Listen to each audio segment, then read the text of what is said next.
So today we're here with Claus Hessler from Germany, who has written some, two really fine books.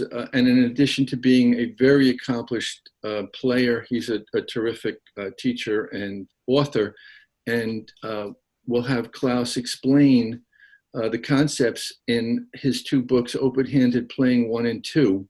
And let's start, Claus, maybe you can tell us a little bit about why you chose to write these books. Obviously, you saw a need in the market, and tell us about that. Sure. I mean, a lot of it is actually connected with my own biography. So I should mention, I wrote these two books together with my friend and mentor, Famularo. And I should say, when I first started out playing drums as a kid, at age of 4, I was starting to play open-handed. I then, long story short, switched back to crossing hands on the drums, and these two books actually represent my own journey back from crossed hands to playing open-handed. So it's all, say, beta tested with me being the test person, if you will. So it was out of that. It was out of that need to write something for myself and then fine-tune that in cooperation with Dom, and what you have in hands finally is the book. So that's in a nutshell how we came along with that. So it's not just another drum book that you say, oh, I can play any book open-handed. Actually not, because it actually offers you some additional sources and ideas that you will possibly not find in other drum books. So, for people that might not be familiar with the term open-handed drumming or open-handed playing, can you just give a quick demonstration? Sure. I mean, first of all, in this first book, volume 1, we have two different approaches, which is what we ended up calling traditional approach, which is you play anything that you played before with hands crossed, but now open, but you use that extra freedom that you have. Say something like this.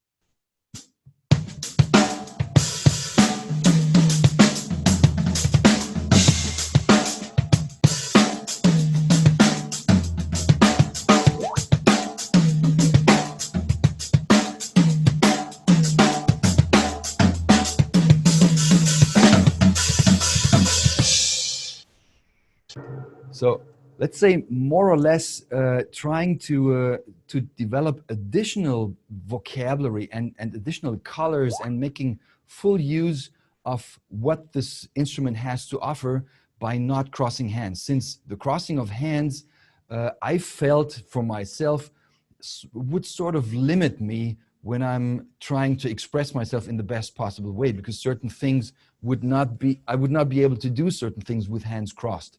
So I'm not saying crossing hands is bad or old-fashioned. It was just to say I felt more potential in the open-handed position, opening my hands as opposed to crossing them. That's pretty much, long story short. So, I mean, do you need to, as a player, do you feel you need to switch completely to use the book to open-handed playing, or do you like to, kind of mix it up for what's most efficient, for what you want to accomplish? Personally, I do totally mix things. I mean, I do not play my hi-hat on the left side with the right hand, so I never cross hands.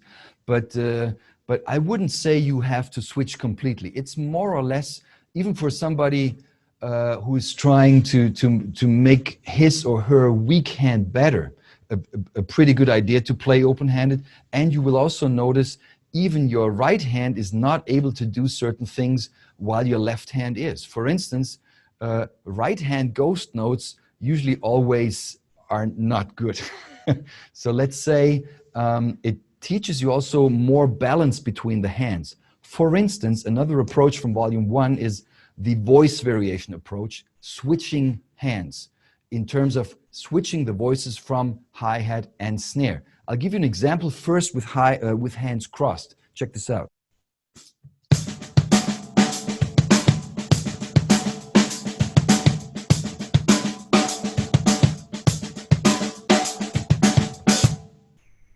If I were to play exactly the same pattern, pretty much, but switching the voices, actually the same phrase sounds like this. I will start with hands crossed and then switch to open-handed, and you'll easily see the benefits.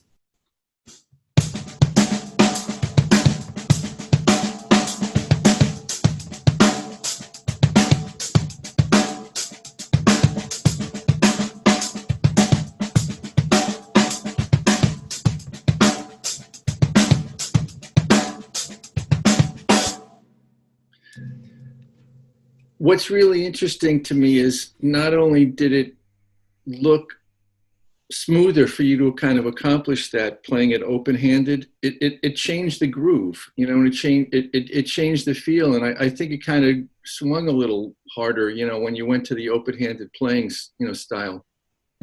I think it really does. So although I'm a right-handed person, I really love open-handed playing because I've at a certain point I understood it's a very essential part of the way I sound like the way I sound. It's a part of my musical ID card, if you will.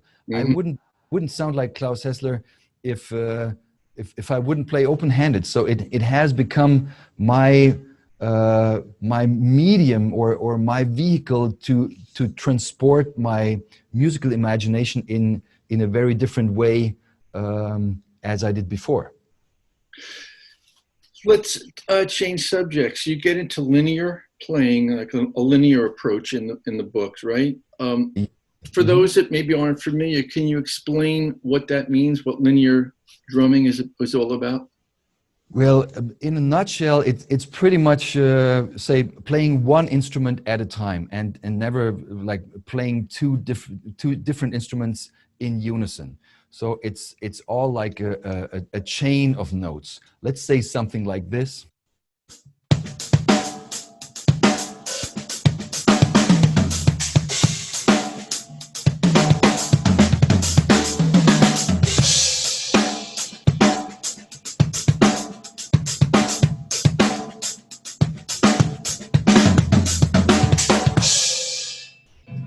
So anything like that, you would notice, with the only exception of bass drum and crash cymbal, I actually never played two instruments at a time, and I think especially in modern funk, fusion, etc. styles, linear phrasing is a very vital part of that, and also it is heavily inspired by the linear masters like David Garibaldi, for instance, and Gary Chafee, I should mention.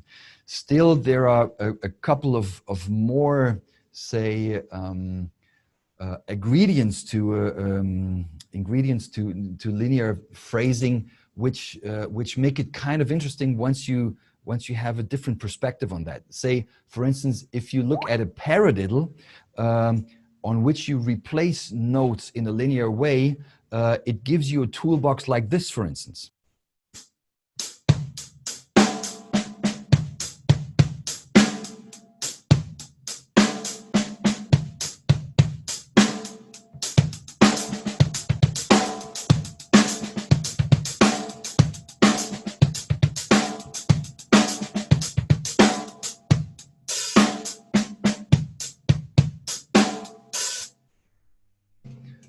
So coming up with these different building blocks that you can use to arrange your own variations of linear open-handed playing, that's what finally makes it fun to do, and not just reproducing a certain given line, but you're given building blocks, if you will, and on the pages in the book, you actually just move around and you create your blocks no matter how you want them to be. And the funny thing about the single paradiddle building blocks, for instance, in volume 2, is you can arrange them in any way you want, and everything that comes out always sounds fun. There is very little, if any, say, strange sounding examples at all. It's a pre-selected thing which never puts you in a wrong place. So I like it like that. It sounds like a very musical approach. I mean, everything that you're playing, really grooves and is very musical rather than kind of numeric, and scientific, if you know what I mean. Yeah. So let me ask you, the second book, does that kind of pick up where the first one leaves off? So it gets into more advanced, combinations and patterns? Well, I get this question quite a couple of times.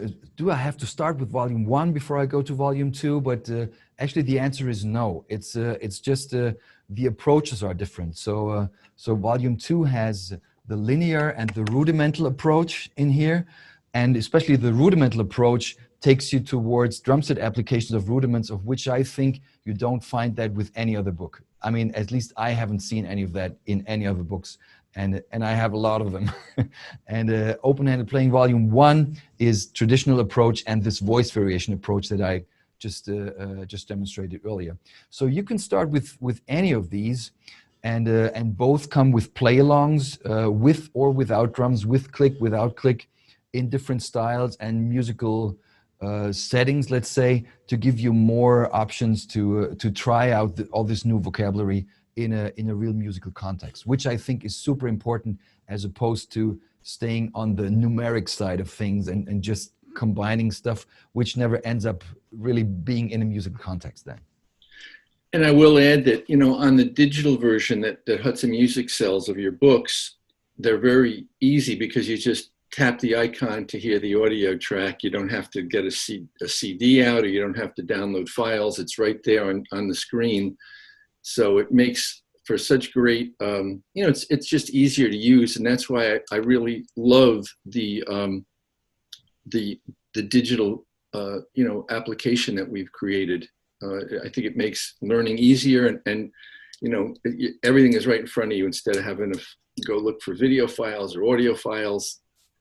So anyway, that's great. You know, maybe just to take us out, how about if I can put you on the spot, give us a, you know, a nice like minute or two of some grooves and fills to take us out, and I'll say thank you very much. I appreciate your time. Be safe, and we're all in this thing together, and I know we'll all come out of it together. So good luck in Germany, and take care of yourself, Claus. Thank you. You too. I just play a couple of things for you. Sounds good. Take care, man.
All right.